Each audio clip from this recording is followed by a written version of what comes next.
What is up, y'all? Welcome back to another episode of the 2 Game Podcast.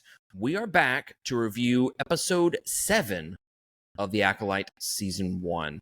So, episode 7 is kind of... Everybody remembers episode 3, okay? Because it is, to me, it is by far the worst episode of the series and might be some of the worst Star Wars content I've ever seen. This is that same episode, told from the Jedi perspective, mostly. But what did you think about episode 7, sir? Episode 7 was better than episode 3. Not saying much. It's not. It was kind of like middle of the road for this season, I think. We got some good character back and forth. I wouldn't even call it development necessarily. Some good character interaction, but overall, I don't know. It didn't make the Jedi feel like Jedi, which I know is the whole purpose of this series to start with.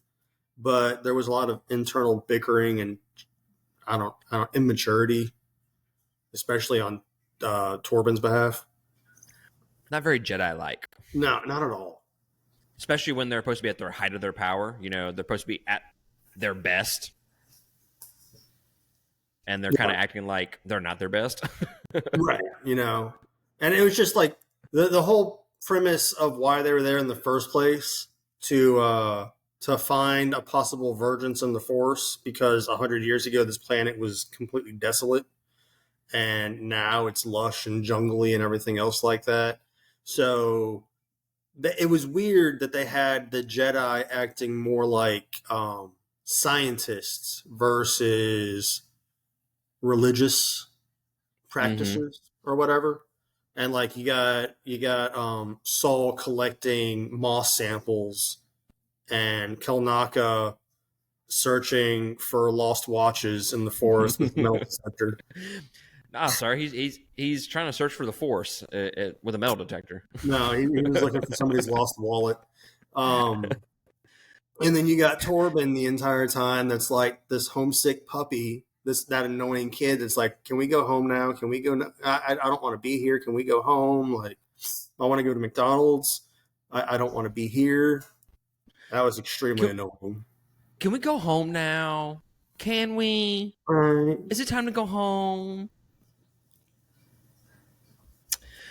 Well, I honestly don't even know where to start with this episode. Is it the worst episode of the series? No, it's not. It's better than episode 3. But like I said, that's not... You need to go back and watch episode 3 after watching episode 7. Because I did. Last night, granted, I fell asleep through it several times last night. And aside from the chanting prayer thing, the power of one chant, and aside from the children bickering, which wasn't even as bad the second time around, I guess I'm just used to it. Episode 3 wasn't that bad anymore. Well, Nick and I had discussed before we started recording that I think he's just desensitized to the bullshit that the show is right now. And he has just lowered his expectations of what the show is and should be. And now he's just even across the board. He's like, okay, all right, this is fine. Which is amazing, because I came into this with zero expectation. So, yeah, I think this is better than episode 3. And that, like I said, that's not saying much, but it is much better than episode 3.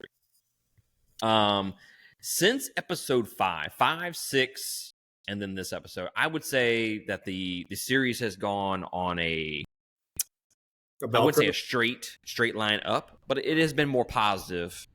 It's on a bell curve. Yeah. I'm definitely more positive on the show since episode 5. I'll give you that. And if they can nail the ending of episode 8, which I don't think they will, because I think they're gonna end it on a cliffhanger and bring it back for season 2. I still like where the series is going, and we kind of expected at some point they were going to tell it from the Jedi perspective. Now, you said a minute ago that the Jedi are not being Jedi, and you get that that's the point of the show. And I agree with you. The Jedi are acting weird. That is the point of the show, is to make them seem different, to get a perspective of the Sith. But this episode is not from the perspective of the Sith. This is from the perspective of the Jedi, which is why I have some issues with what happens in this episode. Well, even the way they're acting is so un-Jedi-like that it's not even like they could try and pass off as being Jedi-like. Like it's, it's too far to one side. Because, like you said, we have them bickering back and forth. We have Saul, who is, unless I'm wrong, he is a master in this. He just does not have a Padawan, right? Indara never said this is Master Saul. She said, I am Master Indara, and these are my... So he's just a Jedi Knight. I think he's just a knight at this point. Him and Kelnaka are both knights, and Torben is a Padawan. Okay. So which is like, and I get that. Whatever. He hasn't gotten promoted to that level yet. Okay, cool. But the fact that he is so, what's the word? He wants to have a Padawan. He wants to have somebody to mentor. He wants to teach. He wants to. His need for that is a little bit too much for me. Well, it's not even the fact that the need is too strong. I don't mind it that he does what he does in this episode based off of his desires to do that. And it pushes him, not to the dark side per se, but we're very un-Jedi like. It's kind of like Anakin, where his emotions take over and shit like that, right? I don't necessarily mind him doing that. It's just they never set that up in any of the other episodes. So it's just like all of a sudden, bam! He just acts completely different, totally different character, and then all of a sudden he's just so hell-bent on the desire to have a Padawan, which they didn't set up at all in the previous 6 episodes. And hell, he didn't even have a Padawan when the fucking series started. No, and it's funny. I'm drawing so many different parallels to the prequels trilogy, because like you look at Saul, and then let's look at Obi-Wan. All right, both of them end up getting their first Padawan is a Vergence in the Force, essentially, because Osha is a Vergence. And, Anakin was a Vergence. Both of them end up leaving the Jedi Order. Saul wanted, Saul wasn't a master yet. Saul wanted a Padawan, whereas like Obi-Wan wasn't a master yet. He was technically a Padawan on his own right at that point. He still had the braid. He still had the braid. He hadn't even made it to Jedi Knight yet. He hadn't even gone through the trials, and he went straight from Padawan to Master with an apprentice. Guys, that's how you know Obi-Wan is the fucking GOAT, when he goes from Padawan to fucking Master. Just right. Skips right over Jedi Knight. So, if they had went with this episode, see, this is where I have issues with the entire story. Okay, so our perception of the Jedi and what Jedi have been known for throughout the prequels, all the TV shows, the whole 9 yards. Okay, they don't really ever. I mean, other than Anakin and what's his name? Count Dooku, who was a Jedi before. Other than them and some miscellaneous people, they don't really go from Jedi to fucking dark side, right? Or Jedi to just being not a Jedi whatsoever and just failing to control their emotions and shit like that, right? They're usually pretty good once they're a Jedi, right? Mm-hmm. We have 2 in this one fucking episode in the same fucking group So, if you want to make the case that the only thing that I could say that would kind of defend this would be the planet kind of threw off the Jedi and they had mind tricks played on them and shit like that, right? But Torben was like that before he got fucking mind fucked by the witch girl. So he was already kind of falling to those desires. Master Salt, same thing. To me, I just think it was poor storytelling to make two Jedi just absolutely fail in every aspect in this episode at the exact same time. Because Kalnaka failed too. I mean, yeah, three. Yeah, I forgot all about him. Kalnaka really had no development in this whatsoever. They just kind of sat back there and grunted every once in a while, and then next thing you know, they get mind Shout fucked. out. Yeah. Shout out to that. They get mind fucked by, 20 witches. Mm-hmm.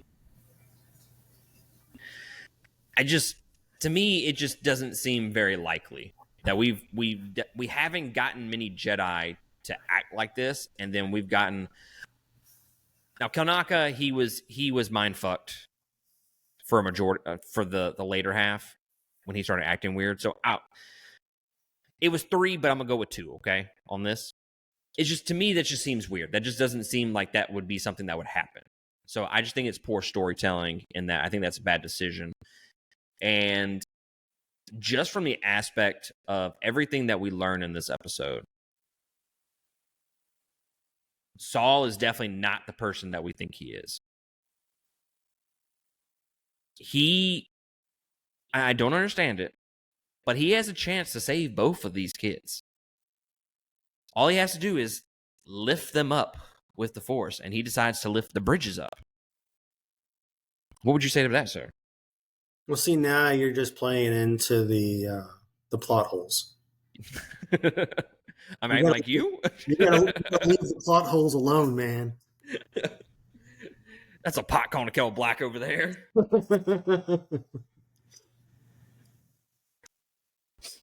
I don't know. I think that everything that the Jedi is and ever has been just torn down in this episode.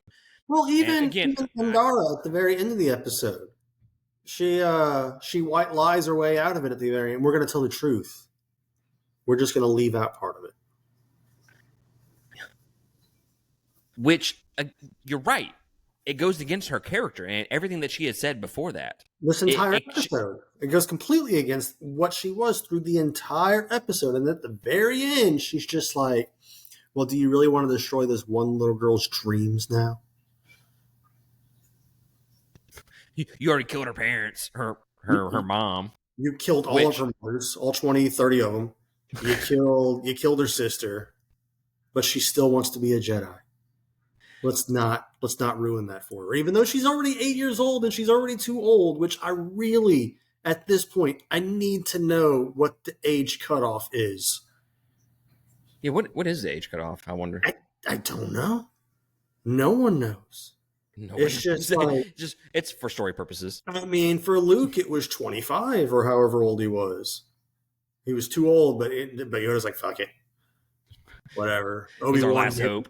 Obi-Wan said he was cool. I mean, he said the same thing with Anakin, and that worked out great. Anakin was like 8 or 10 years old.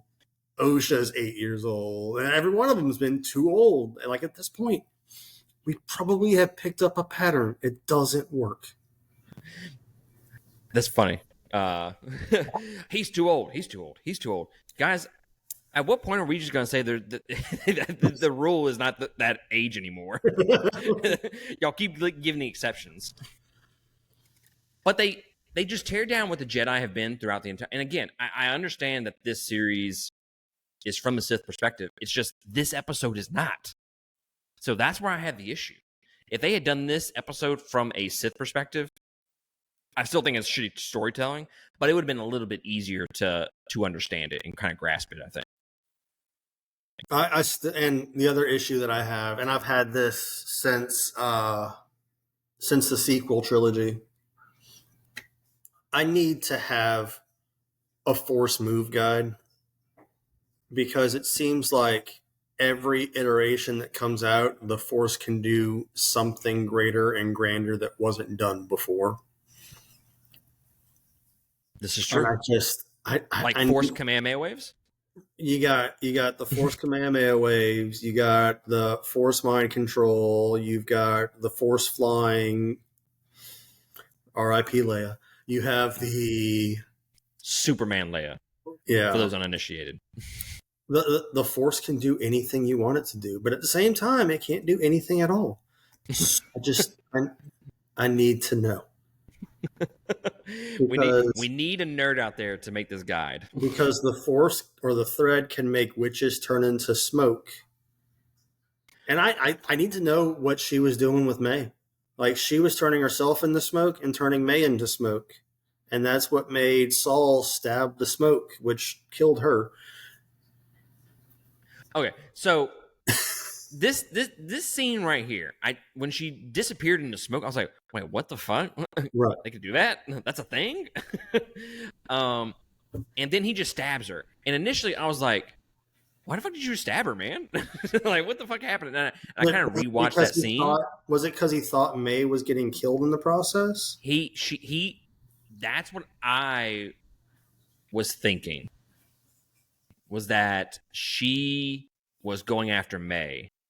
Was the only thing that I can think of. But he called her OSHA. Did he? When she ran out, he's like, OSHA! And it was May.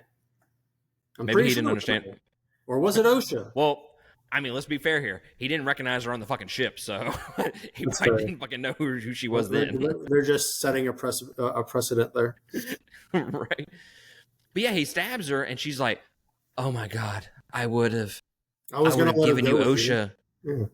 Well, why did you fucking do something so fucking sinister? Like, what did you think that I was going to think when you turn into a fucking puff of smoke, like fucking Dracula or some shit? You lead with that. Lead with it. So I thought that was stupid, man. I didn't like that at all. I thought it was a shitty way to kind of kill somebody and just on the back end be like, I would have given her to you.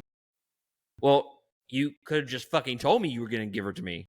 Like, this is your fault you're dead. Why are we setting all this theater up? When are you going to be like, yeah, she's in the back. We just locked her up in the room for a minute. She's packing her things. We'll bring her to you in like 30 minutes if that's cool. She's acting like a woman, sir. Oh, well, let's play into the female dynamic on this thing. Just for a second. Because it was fun. I liked watching it. Because I'm like looking at it, and because you got the main mom. I can't remember. It starts with an A, right? Sure. Well, you got Mother Coral, Anastasia. Mother Anastasia, who's like the leader of the pack, and then Mother Coral, who's the spiky head Darth Maul species, side species. The one that looks like absolute garbage. Yes, I know the one you're talking about. Yeah. So she technically gave birth to the twins. Yes. Okay. But Anastasia is the one that did the deed. Force fucked her. Yes. Okay. But Mother Anastasia is playing more of the motherly role. Mm-hmm. Whereas Mother Coral is more like me, where it's like, we need fucking discipline. They need to fucking follow the rules. They're like, there's a lot of role reversals going on here. I didn't really notice that until you just brought it up, but that's fucking true. That's fucking true. They swapped. Mm-hmm. Interesting. I wonder if they did it on purpose. I can't sit here and say they did it on purpose because I honestly don't trust them enough to actually put thought into anything. Yeah. Well, and there's a lot of mother-father dynamics in this show, even with Andara and Sol. Whenever they're talking, whenever Torben's like, "Why are we here? Like, there's no AC. I don't want to be living out in the woods. I want to go home and play my Nintendo." And Sol just outright's like, "We're here on an important mission. We're looking for a virgins." And he's like, "What's a virgins?" He's like, explains the whole thing. And then Indara pulls him to the side and she's like, "Don't raise my child." She did. It's okay. I'm teaching him, not you. Okay. I am making him learn for himself. I'm not just telling him the answers. I'm trying to get him to find the answers. Which I don't mind that from Endara. It's something different in Well, and terms of like a Jedi. I don't mind it. It's just when she completely takes a 180 and just becomes like a completely different character in the back end of the episode. well, and it would have been better with that scene had it led somewhere else with Saul. Had that been a learning moment for him to go, oh, I need to let them come up with their own answers. I can't just tell them how it is. And then that transcribed later on in this episode where it's like, oh, Saul learned something. Mm-hmm. But he didn't. He did not.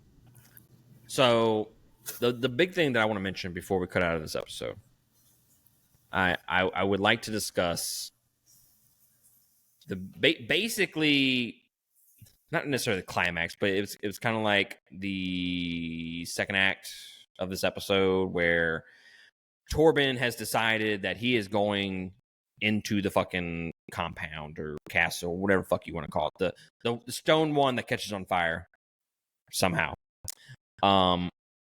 He decides to completely fall on those desires and he wants to fucking go home. So he goes. And then Endara lets Saul go after him. I don't know. I feel like she probably should not have let him go, knowing what she knew. But why did she send a knight for a job for a master? Exactly. And it was your Padawan. Why are you fucking letting him go do it? Right. You just yelled at him because he wasn't teaching him the right way. And you're like, hey, you go. I'm going to go get the ship and pull it around. Right. So. And why? Okay, plot hole. Why didn't she just force grab the fucking land bike? The hover bike. Oh, Mr. Plot Hole here. I mean, if we're bringing up plot holes, this is one. Just fucking grab the bike. You can't go anywhere now. What are you going to do? Exactly. So we find out why Torben has taken a vow of silence. Now, I posted an instant reaction to this episode on TikTok, which you can find after all of our episodes. And a lot of people had issue with what I'm about to say. And I just need y'all to hear me out. I think this is the dumbest reason to make someone go into meditation for years and then want to kill himself. And people are like, well, that's not why he killed himself. He killed himself because of the guilt. True. But he went into all this fucking started because he was homesick. If he was not a little bitch, this would never have happened. So basically, he killed himself for fucking nothing. Like, well, and he wasn't. So this all happened 16 years in the past. He's only taken his vow of silence for, they said, like 3 years or 6 years. So he had like a good decade where he was still walkie-talkie. Mm-hmm. What changed in that decade? What made him all of a sudden go, you know what? I did kind of fuck up 10 years ago. Now I'm going to be quiet. But if we're being honest, is anything that happened in that episode so bad that you decide to take a vow of meditation, vow of silence for years, and then when someone comes up to you and is like, hey, I got some candy, you want to have it? And then fucking takes it to kill himself? I don't know. I don't think enough happened in this episode to justify a Jedi killing himself years later. And like you said, there's a gap in there where we don't know what happens to him. He's fine for all intent and purposes. Unless it was Osha leaving the Jedi Order that finally was that catalyst for him, which we haven't gotten to that point yet. Correct. Maybe that was like I could power through this as long as I knew she was going somewhere. But now that she left, maybe that guilt that he's been around her for 10 years now and been a Padawan with her and then a master or a knight with her. And I guess he was a master in the end. I'm not even sure if he ended up getting the master status. Mm-hmm. maybe at that point he was like, after 10 years of knowing OSHA and then she leaves, maybe that guilt finally stacked onto him. Yeah, but that's us speculating. That's us creating that part of the story. That's not them doing the story and making a compelling story and Hey, having good writing. Star Wars, when you watch this and you use my idea and actually build a character for Torben, please put me in the credits. I just want my name there. It's Z-I-E, not Z-E-I. Yes, indeed. One thing we did not talk about was the lightsaber duel. Okay. With It was fine. and Torben. Yeah. Yeah, it was fine. It was good. I mean, it was the most interesting aspect of the entire episode to me. Okay. In all the years of Chewbacca, did we ever see his fingers and toes? For those audio listeners, this is me pondering. I no. No. Okay, we saw Bigfoot fingers and Bigfoot toes on Kalanaka. I think this is the first time we have seen digits. Digits. I'm gonna be honest. I didn't notice it in the episode. Yeah, whenever Kalanaka's holding Torben up against the wall, and you see, you're right. Yeah, you see big gnarly Bigfoot digits, and it kind of threw me off. Because whenever like Chewbacca held Luke in A New Hope, it was just like a furry mitt. Mm-hmm. So Torben, how did he get the scar right here? It was. So I rewatched it this morning, and because everything online was like, oh well, that's why Kalnaka has taken their vow of silence in the woods, is because Wookiees aren't allowed to use their claws in combat, and he did. And I'm like, I rewatched it. I'm like, but he didn't. It looks like Torben got thrown up against the wall, and that's what scarred his face up. I never saw Kanaka claw his face. So you correct me if I'm wrong, but I don't think we ever saw him actually get cut. Because it was like he gets pushed against the wall, and then next scene, his face is all clawed up. Because I was looking, the whole episode, I'm like, okay, we're gonna find out how I got these scars. I got these scars. And I get it. That's not a huge thing for the story. But, I mean, I was interested to know how and intrigued by how he got that scar and, the fucked up eye and shit like that, right? And it was just like you said, it was just like instantaneous. I was like, wait, what the fuck happened? How did he get it? Was it the lightsaber? Like, what the fuck? So, to me, that was a bit of a letdown, sir. Big old letdown. That was like priming the pump and then just like not finishing. Yes, but it wasn't like priming the pump for anything good. It was like I want to watch this porn, but on the other side, like I really don't have the energy, kind of thing. It was a pale blue. Pale blue. One last thing that I want to mention. Okay, one last thing. And this kind of goes out to all the Star Wars fans out there, the ones that can't take jokes, and like we have officially we are officially divided as a fan base. Okay, they're the ones who are to the right, so extreme in their hatred for everything that is Disney, and there is the left, which is the extreme. I want to fucking suck the dick of Disney the entire time, and they can't do anything wrong. There's like no in between now, and I'm in between. I feel like I'm in between. I feel like I can go back and forth. Let me be the moderate in this group. I posted a TikTok video, and it was meant in jest, right? And it was about how we barely know the names of these characters. We just call them by the nicknames at this point. And I don't know of a TV series or a movie or anything where I've just I struggle to remember the names of all the characters, and I just call them by their nicknames. Mm-hmm. Master Gamora. We have Donnie Yen. We have Master Trinity. We have the two twins, whatever they're fucking their name, Smilo Ren. And I posted that video. Don't forget Jedi Knight Goldberg from the second episode. Yes. And then Master Tommen. Master Tommen. Master Tommen, but Padawan Tommen. Padawan Tommen. And then people commented on this fucking video, dude. And I'm just like, guys, it was meant as a joke.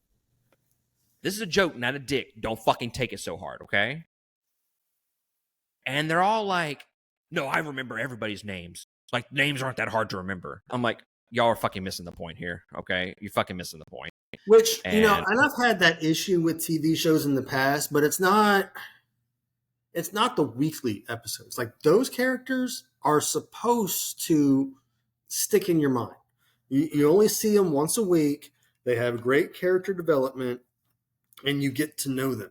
All right. Versus like you're release the whole season in one day and you power through it in one day and you remember nothing of the show.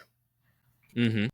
Okay. That was the bane of television, is when they started with the release everything at once, because you just power through it and you remember nothing about it. You don't remember the characters. You don't remember the story really. You just power through it. And it's just one really long movie.